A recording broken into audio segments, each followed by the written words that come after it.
عزیزان گرامی وقار، آج جن حالات سے ہم گزر رہے ہیں، ہمارے درمیان نفرتوں کی دیواریں کھڑی ہیں، ایک دوسرے کو سلام کرنے سے بھی کتراتے ہیں، جبکہ مسجد کی صفوں میں شانے سے شانہ لگا کر کھڑے ہوتے ہیں۔ پھر وہ کون سا جذبہ ہے جو مر گیا ہے یا ختم ہونے کو آ گیا ہے؟ زندہ کرو۔ ہم اس نبی پاک صلی اللہ تعالیٰ علیہ وسلم کی امت میں ہیں، اس نبی پاک صلی اللہ تعالیٰ علیہ وسلم کی امت ہے جہاں ہماری جان جا رہی ہو لیکن میرے پڑوس میں کوئی پیاسا ہو تو ہم پانی نہ پی کر اسے پانی پلا دیتے ہیں۔ ہماری یہ تاریخ رہی ہے کہ نہیں رہی ہے؟ صحابہ اکرام کی یہ تاریخ ہے۔ مدینہ طیبہ کو جا کر دیکھ لینا، نبی پاک صلی اللہ تعالیٰ علیہ وسلم کے اس پاک زندگی میں ایسا بھی تھا کہ ایک صحابی کے گھر گوشت کا تحفہ آیا، بھنا ہوا گوشت تھا، کسی نے دیا، انہوں نے یہ سوچ کر کے بغل میں دے دیا مجھ سے زیادہ بھوکے میرے پڑوسی ہیں، پڑوسی نے یہ سوچا مجھ سے زیادہ میرا پڑوسی بھوکا ہے، وہ گوشت کی بھنی ہوئی سری بکری کی مدینے میں ایک رات میں سب گھروں میں گھومتی گھومتی اسی پہلے صحابی کے گھر آ گئی۔ ہر ایک کو یہ خیال تھا مجھ سے زیادہ حق اس کا ہے، ہر ایک کو یہ خیال تھا مجھ سے زیادہ اس کا حق ہے۔ عزیزان گرامی وقار، آج جو حالات ہیں وہ بہت بدلے ہوئے لگتے ہیں، بہت بدلے ہوئے لگتے ہیں کہ ہر ایک کو یہ لگتا ہے سب سے زیادہ حقدار میں ہوں، مجھ پر ہی رحم ہونا چاہیے، میری مدد ہونی چاہیے، دوسرے کی ہو یا نہ ہو۔ یہ تمام باتیں صرف اس لیے کہہ رہا ہوں کہ ائمۃ المسلمین اور عامتہم جو حدیث پاک میں آیا ہے، مسلمانوں کے امام، مسلمانوں کے لیڈر، ان کے بارے میں خیر خواہی کرنا یہ بھی دین ہے۔ اور آج تو جن حالات کو دیکھ رہے ہیں ہم، الیکشن کا ماحول ہے، ہر ایک کی نظر لوگوں کے صرف ووٹ پر لگی ہوئی ہے، اور پھر اس کے بعد پتہ نہیں 5 سال تک تو ڈھونڈتے رہو، پتہ بھی نہیں ملتا۔ لیکن ان حالات میں مسلمانوں کو یہ چاہیے کہ وہ اپنے حق رائے دہی کا پورا استعمال کریں۔ تمہارے کچھ حقوق ہوتے ہیں، تمہارے بھی کچھ مطالبے ہونے چاہیے۔ ہر قوم آج ووٹ دینے سے پہلے اپنے مطالبے رکھتی ہے کہ ہمارے محلہ بڑا خستہ حال ہے، اس کی گٹر بنا دو، اس کے فلاں کر دو، بجلی پانی صحیح کر دو۔ یہ ضروریات زندگی کے مطالبے تو رکھتی ہی ہے، مسلمانوں کے مطالبے کہاں چلے گئے؟ ہمارے حقوق کے بارے میں کبھی بات کیوں نہیں رکھی جاتی؟ اسی لیے میرے عزیزوں، میرا مشن تو صرف اتنا ہے، ہمارا لیڈر وہی ہے جو ناموس رسالت کے لیے کھڑا رہتا ہے۔ ہم اس کو لیڈر بھی مانتے ہیں جو میرے پاقا صلی اللہ تعالیٰ علیہ وسلم کی عزت کے لیے کھڑا رہے، اس لیے کہ میرے عزیزوں ہمارا پورا ایمان یہی ہے، ہمارا پورا ایمان یہی ہے۔ اور آپ کو پتا ہے محمد کی محبت دین حق کی شرط اول ہے، اسی میں ہو اگر خامی تو سب کچھ نامکمل ہے۔ اور اگر تم نبی پاک صلی اللہ تعالیٰ علیہ وسلم کی محبت اور ان کی عظمت کے لیے کھڑے ہو گئے تو دنیا یوں ہی سنور جائے گی۔ آپ کو پتا ہے ڈاکٹر اقبال نے کیا ایک بہت پیارا حل دیا تھا ہمیں، بہت پیارا حل ہے۔ مسائل تو بہت ہیں، ہم بھی چاہتے ہیں ہمارے لیڈروں کے پاس رکھیں، ہماری ایجوکیشن کے مسائل ہیں، ہمارے گھر بار کے، ڈرینیج کے، روڈ کے، لائٹ کے، پانی کے، بہت سارے مسائل ہیں۔ اس کے علاوہ غربت کے مسائل، جاب لیس نوجوانوں کے مسائل، بہت ساری چیزیں ہیں، کیا کیا مسئلے رکھے۔ اور پھر قوم کے اندر جو خرابیاں آئی ہیں وہ تو ایک پہاڑ کے برابر ہیں، ہر دوسرا تیسرا نشے کا عادی ہے، ہر دوسرا تیسرا اخلاق سے گرا ہوا ہے۔ یہ تمام معاملات، عورتوں میں بے حیائی، نوجوانوں میں نشہ کی عادت، یہ تمام چیزیں دیکھ دیکھ کر ہم سوچتے ہیں کن کن مسئلوں پر بات کریں اور کس کس چیز کا علاج کرنے کے لیے نکلیں۔ تو ڈاکٹر اقبال نے ایک بات بتائی تھی، وہ دنیا گھوم کر کے آئے ہوئے انسان تھے، وہ پیرس گئے، اٹلی گئے، جرمن گئے، اور وہاں کے قوموں کی ترقیاں بھی دیکھی، اور اس کے بعد واپس آ کر کے کہا میں نے اپنی قوم اور حضور کی امت کی ترقی کو بہت گہرائی سے دیکھا، 8-10 سال کا ریسرچ کیا، میں نے معلوم کیا کون سی فیلڈ میں اپنے نوجوانوں کو اتارا جائے تو یہ کامیاب ہوں گے، کون سا ایسا میدان ہے جس میں مسلمانوں کو جمع کر دیا جائے تو یہ ترقی میں آ جائیں گے۔ سائنس ہے، فزکس ہے، جغرافی ہے، اسٹرونومی ہے، بہت ساری چیزیں ہیں، کس چیز میں اتارا جائے؟ تو ڈاکٹر اقبال کہتے ہیں میں نے بہت غور و فکر کیا، آخر کار اس نتیجے پر پہنچا کہ اس امت کی کامیابی کا صرف ایک ہی نقطہ ہے، ایک ہی راز ہے کہ محمد سے وفات ہونے، تو ہم تیرے ہیں، یہ جہاں چیز ہے کیا لوح و قلم تیرے ہیں، لوح و قلم تیرے ہیں۔ ہر مسئلے کا حل اس بات پر ہے، اسی لیے میں فوکس کرتا ہوں میرے عزیزو، نبی پاک صلی اللہ تعالیٰ علیہ وسلم کی عزت کی حفاظت کے لیے جو کھڑا ہوتا ہے، اللہ تعالیٰ اس کے سارے مسائل کو یوں حل کر دیتا ہے۔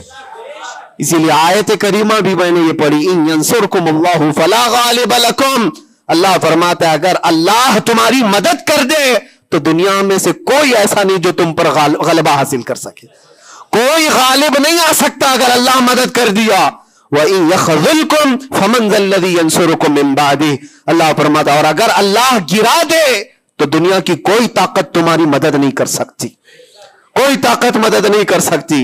ایک بات، بہت ساری چیزیں ہم نے سیکھی ہیں، جیل کے اندر کے حالات انشاءاللہ کبھی طویل داستان پوری میں بیان کروں گا، لیکن ایک بندے کو دیکھا تھا، اس کے گھر والے بھی چھوڑ چکے سب، اس کو چھوٹا سا ایک کیس ہے لیکن جیل کے اندر اس کی ضمانت ہوتی نہیں، گھر والے کرانا چاہے تو ہو جائے 4 دن 5 دن میں، لیکن کوئی چاہتا نہیں۔ تھوڑا سا مانسک سنتولن بگڑتا چلا گیا، دماغی توازن کھونے لگا۔ ہوتا کیا تھا سنو، وہ ایک نارمل نوجوان تھا اور مہینہ گزر جاتا، کوئی ملاقات کے لیے بھی نہیں آتا گھر والا، تو جیل میں ہنگامہ کرنے لگ جاتا، مار توڑ، اور پھر نہ جانے کیسی کیسی حرکتیں۔ تو جیلر پریشان ہو کر کے اس کے گھر فون لگاتا، اس کے باپ کو کہتا کہ بھائی تم اپنے بیٹے سے ایک بار ملنے تو آ جاؤ، وہ ہنگامہ کر کے رکھا ہے، کبھی ملاقات بھی نہیں لیتے ہو۔ اس کا باپ آیا، آ کر کے ملاقات لیا، اور بیٹے نے پوچھا کہ کب چھوٹ رہا ہوں میں، کب نکلوں گا میں؟ کہا بیٹا اس منڈے کو جو ہے تمہاری ضمانت ہو جائے گی، یہ منڈے کو رکھا ہے، ہو جائے گی۔ کہا اچھا ٹھیک ہے۔ اتنا خوشی خوشی سب قیدیوں سے ملنے کے لیے آتا بیرک میں، یہ منڈے تو میرا ہو گیا، میں جا رہا ہوں، میرے باپ نے کہا ہے۔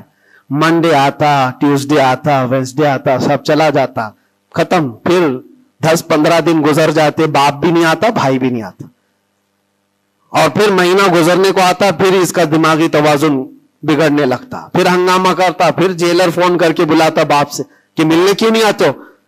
باپ آتا، بیٹا کوئی بات نہیں، کچھ مسائل میں گھرے ہوئے ہیں، ہو سکتا ہے جان بوجھ کر کے اس کے گھر والے کر رہے ہوں، کچھ لوگوں کو زبردستی جیل میں رکھا جاتا ہے، گھر والے ہی رکھتے ہیں، باہر سے اچھا ہے یہاں کھاتے پیتے آرام سے رہو، دوسروں کی زندگی اجیرن کرنے سے بہتر ہے کہ یہاں رہو۔ دوسری بار آیا، کہا ابا کب چھوٹ رہا ہوں میں؟ کہا بس اس منڈے کو رکھا ہے، وکیل جو ہے ملا نہیں تھا، اس منڈے کو تمہاری ضمانت ہو جائے گی۔ پکی بات لے کر کے آتا پھر، اور یہاں پر بالکل عیش موج مستی میں کہ اس منڈے تو جا رہا ہوں میں۔ دوسرا منڈے آیا، اس کے بعد پھر چلا گیا، ایسا 4 بار ہوا، اور سب قیدیوں میں بات مشہور تھی کہ یہ منڈے کو جانے والا ہے، اور سب اس کو چھیڑتے تھے۔ جب کبھی اس کی ملاقات آتی تو کہتے منڈے کو جا رہا ہے نا، یہ بات مذاق کے طور پر چلتی رہتی تھی، لیکن کسی کے ساتھ ہم مذاق کرتے ہیں، یہ نارمل لائف ہوتی ہے۔ لیکن اس لڑکے کے متعلق میں نے ایک بات سیکھی، 4-5 مرتبہ ہوگی بات ہے، وہ ملاقات لے کر کے واپس آ رہا تھا، ابھی اس نے کچھ کہا ہی نہیں، ساری بیرک میں سب بولنے لگ گئے کہ منڈے کو ہے نا تیری ضمانت؟ تو اتنا چڑ گیا، کیا پتا اس کو بہت ہرٹ ہوا، تکلیف ہوئی، اس نے گرج کر کے چیخ کر کے کہا، گالی دے کر کے کہا قیدیوں کو کہ تم سب گھرے ہوئے لوگوں ایک بات میری سن لو، خدا جس دن میرا لکھ دے، جس دن لکھ دے، اس دن سب کے منہ تمہارے کالے ہوں گے اور کوئی مجھے دروازے میں اندر نہیں رکھ سکتا۔ جس دن میرے چھوٹنے کا وہاں سے آ جائے پروانہ لکھا ہوا کہ یہ دن یہ بندہ چھوٹنے والا ہے، اس کے بعد وہ کہتا ہے مجھے یہاں کا پرائم منسٹر بھی نہیں روک سکتا۔ میں نے دیکھا اتنا یقین ہے اس کو، ایک تو اپنے باپ سے ہر بار سنتا تھا اس بار ضمانت ہو جائے گی، اس بار ضمانت ہو جائے گی، اور حقیقت میں میرے عزیزوں یہ جمعرات کا دن تھا جب وہ اپنے باپ سے ملاقات کر کے آیا تھا اور اس کو تانا مارا جا رہا تھا، منڈے کو جا رہا ہے، تب اس نے کہا تھا جس منڈے کو بھی میرا رب لکھ دے، جس دن بھی لکھ دے کہ اس کو اس دن یہاں سے نکلنا ہے، پوری طاقتیں مل کر کے بھی مجھے دروازے کے اندر نہیں رکھ سکتی۔ اتفاق کی بات ہے اسی منڈے کو اس کی ضمانت بھی ہو چکی تھی، وہ جا بھی رہا تھا، بسترے اٹھایا، سارا سامان اٹھایا اور سب کو پلٹ کر کہنے لگا دیکھا حقیقت میں جو بیل ملتی ہے، جو ضمانت ملتی ہے وہ رب ذوالجلال کے فیصلوں سے ہوتی ہے۔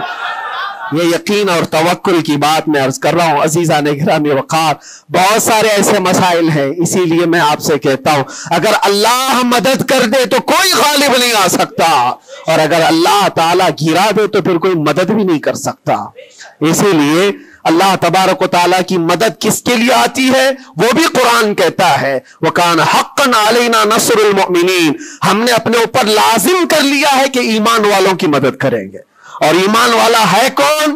لا يؤمن احدكم حتى اكون احب اليه من والده وولده والناس اجمعين، میرے آقا فرماتے ایمان کامل اس کا ہے جو ساری دنیا سے زیادہ مجھ سے محبت کرتا ہے۔ مفہوم حدیث عرض کر رہا ہوں، اپنے ماں باپ، اپنے اولاد، اپنے مال دولت، سارے انسانوں سے زیادہ اللہ کے رسول سے محبت کرتا ہے تو اس کا ایمان کامل ہے، اور جس کے ساتھ ایمان کامل ہوگا اس سے اللہ کی مدد آئے گی، اس پر اللہ کی مدد آئے گی۔ میرے عزیزو بظاہر حالات اگر کسی کے ساتھ خراب ہو جائیں تو یہ مت سمجھ جانا، میں اکثر ایک بات محسوس کرتا تھا کہ ظالموں نے جس انداز میں بے قصور لوگوں کو بھی قید کیا اور ہمیں بھی زبردستی جن حالات سے گزارا گیا، پھر کبھی عرض کروں گا انسانی فطرت ہے، کبھی کبھار بکھر جاتے ہیں، تقاضا بشریت کے اعتبار سے گھبراہٹ تو ہمیں بھی ہوتی تھی، پھر تاریخ یاد آتی میں پہلا تھوڑی نہ ہوں۔ سیدنا حضرت مظفر حسین کچوچوی رحمت اللہ علیہ فرماتے تھے مظفر کو مقید نہ سمجھ ایسے یاد، میری اسیری بھی سنت آبائی ہے، میرا یہ قید ہونا بھی میرے آبا و اجداد کی سنت ہے۔ بزرگان دین گئے ہیں اور جیلوں میں رہے اور واپس نکلے، لیکن ایک بات ہمیشہ یاد رکھو، اسلام زندہ ہوتا ہے، بس قربانیاں رائگاں نہیں جاتی، ضائع نہیں ہوتی۔ اللہ تعالیٰ کی مدد جس کے ساتھ ہے تو بظاہر حالات میں ایسا ہوگا، مجھے اچھی طرح سے پتا ہے، پہلے بھی معلوم تھا، میں نے تقریروں میں بہت کہا بھی تھا کہ مجھے اچھا معلوم ہے کہ میری تقریروں کا انجام کیا ہونے والا ہے، نتیجہ کیا ہونے والا ہے، مجھے کیسی کیسی دھمکیاں پہلے بھی دی گئی ہیں، ابھی بھی ہے، آنے سے پہلے بھی کچھ لوگوں نے کہا تھا اتنا لمبا ہم نے کٹا دیا، اب تو بھول جاؤ گے، وہ شعر پڑھو گے، یہ شعر پڑھو گے، کیسی تقریریں کرو گے۔ ہم نے کہا میرے عزیزو آپ کیا سمجھتے ہو، مچھلی کے تیرنا ختم ہو سکتا ہے، پرندے کا اڑنا ختم ہو سکتا ہے، شیر کا شکار کرنا ختم ہو سکتا ہے، وہ تو جانور ہے، ان کی فطرت نہیں ختم ہوتی، میں غلام مصطفیٰ ہوں، میری فطرت کیا ختم ہوگی؟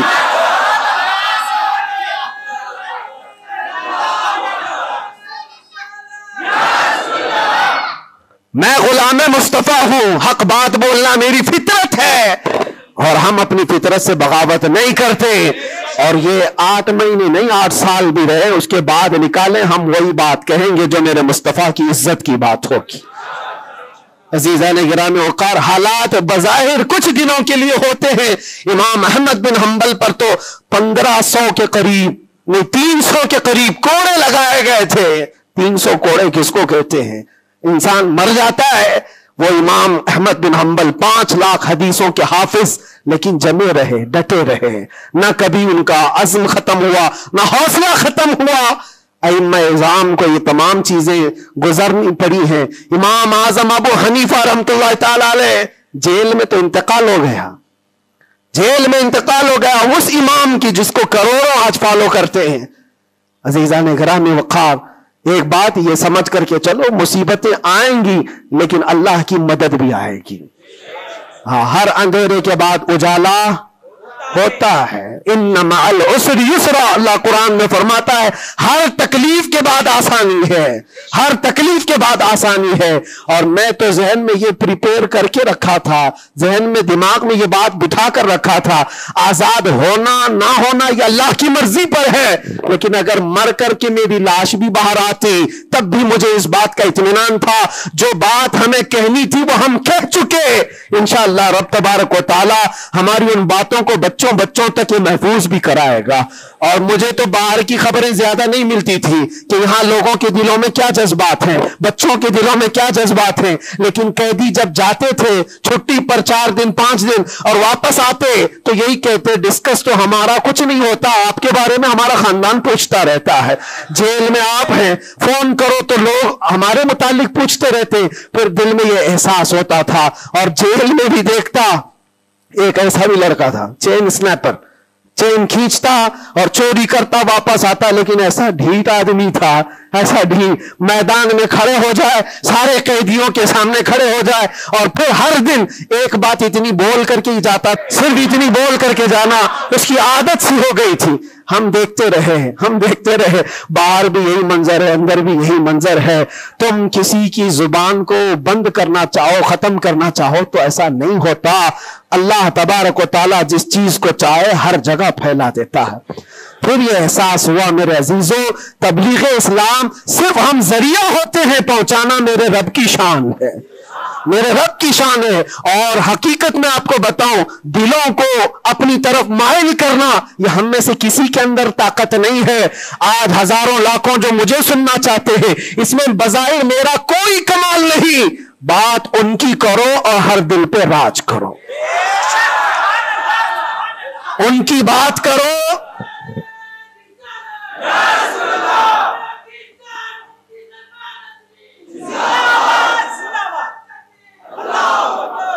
اسی لیے آج کے حالات میں آخری باتیں عرض کر رہا ہوں، میں معذرت چاہتا ہوں آج تھوڑا سا وقت زیادہ ہوا ہے، اس لیے کہ یہ ہماری مسجد ہے اور ہمارے اوپر کوئی یہاں پابندی نہیں ہے.